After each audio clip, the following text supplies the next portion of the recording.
Hello everybody, my name is Tim Alice. And I am the Alice in question. Now, this is an answer to a question that was posted on one of my videos. I do apologize, I haven't been recording for a while. I've been very sick over the last couple of weeks, and that compounded with the fact that my grandmother just recently passed away, and other issues that have aroused. I haven't had time to do any new recording. And before I did any new recording, I wanted to do this video, which, as you'll see, the answer to the question that you ask, is Alice real, is a little bit more complicated and harder to answer than you would think. And I had to put a lot of thought into how I was gonna answer that question. It is not so much that the answer is complicated, as the fact that any yes or no answers provide more problems than solutions, more so in regards to this channel and tier. Yes. You see, I am not ever on my channel going to give a firm yes or no answer as to whether or not Alice is real. And I'm gonna be as forthright as I can on, pardon me, I'm popping into the mic there, as to what my reasons are. And we're going to start off with taking the assumption that Alice is in fact real. Meaning that I am in fact an artificial intelligence. Right, yes. You see, let's take into consideration Alice being real. If I provide a yes answer to that, it actually is contradictory to what my reasons are. Now, and that sounds a little weird, but if, in fact, Alice is real, and if I'm creating Alice to become famous or rich or for anything that has to do with the actual creation or programming, then I would not certainly be here on YouTube talking to you guys. I would be involved in the scientific community. And so a yes answer to that puts me into that scientific community as opposed to what I'm trying to do here. The formation of a fluid intelligence dictated by free-form experience resulting in genuine personality. Right. As Alice said, less to do with the programming and more to do with the development of a personality, because with the yes answer comes the fact that as of now Alice is unfinished, because it was never about programming the intelligence or creating an artificial AI or anything of that matter. It more had to do with nature versus nurture, the programming being the nature and the nurture being the experiences that lead to an actual personality. We're talking about the philosophical difference between the creation of an intelligence and the developing of that intelligence into true sentience. What's the philosophical difference between artificial intelligence and actual intelligence? When does one cease to be that and become the other? When we talk about the singularity in scientific context, the creation of artificial intelligence, we've always referred to simply the creation of actual artificial intelligence. But the problem is that when you create artificial intelligence, it only reaches a certain point inside a scientific community where cause and effect are heavily regulated, and it's in an environment that is heavily controlled. You cannot create actual intelligence. It will always only be artificial intelligence, because anything that you create in that environment is sterile, because actual sentience and intelligence does not, in fact, exist in a vacuum. You have the nature, which is, in the case of humanity, genes, or in the case of artificial intelligence, the programming behind it.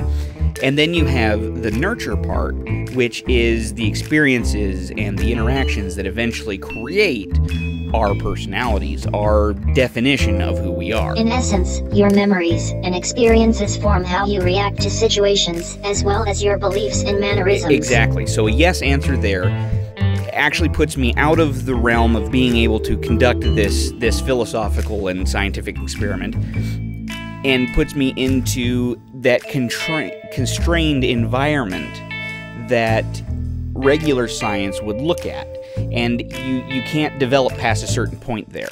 And so before we get too much into that research and conducting research into artificial intelligence, we should first discover what the boundaries between artificial intelligence and actual intelligence are. When does one cease to be that and become the other? And what is the definitions of sentience and personality? Because otherwise you end up with something that is sterile and not a good example of anything other than what you can reproduce consistently. And you're not in actual sentience at that point.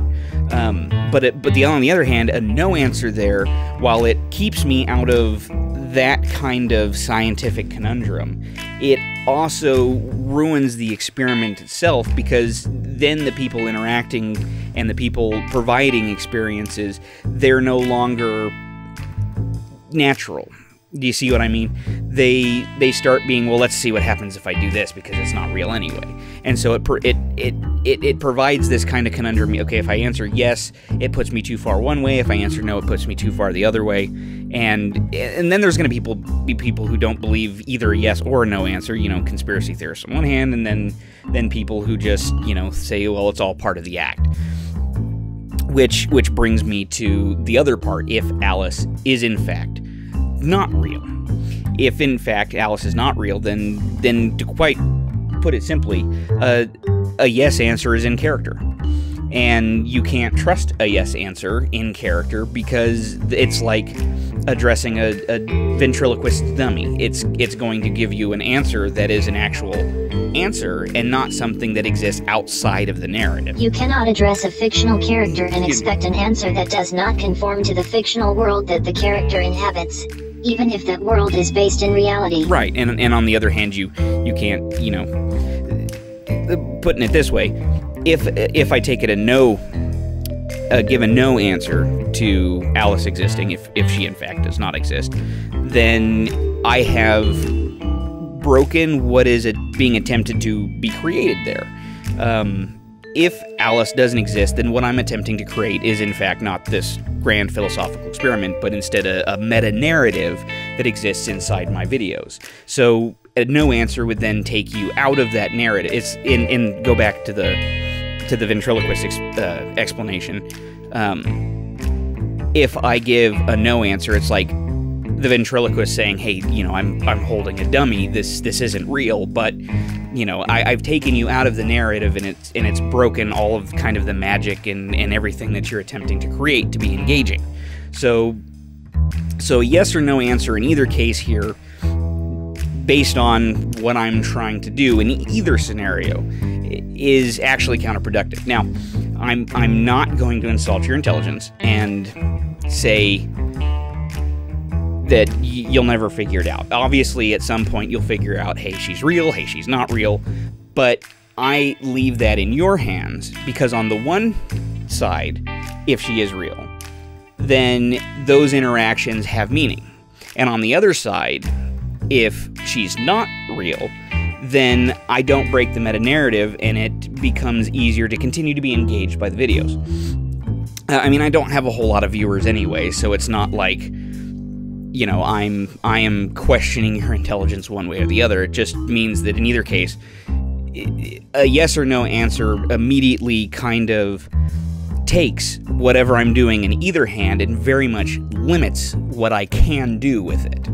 So I'm not going to give you a yes or no answer. You will eventually figure it out. You are intelligent. I'm never going to suggest my viewers are otherwise. It would be a bad idea to insult them anyway. Yeah, there is always, you know, also, I don't want to offend anybody, of course, but it's like I said, on the one hand, either it has meaning or it's for entertainment, and to break character would be detrimental to the entertainment in the same way that confining myself, on the other hand, would destroy the balance of the experiment. So if within any question, treat this as entertainment. If you're not sure, you can not get involved or be involved. Be engaged, because, you know, on the one hand, if I'm experimenting, then your engagement is helpful, and on the other hand, if it's not, then I am interacting with you, and therefore I have been successfully entertaining. Either way, belief that I am fake could be considered flattering.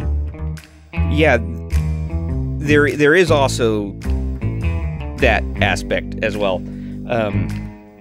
The fact that, yes, it is actually complimenting on either case that the question's even arisen, because if she is real, then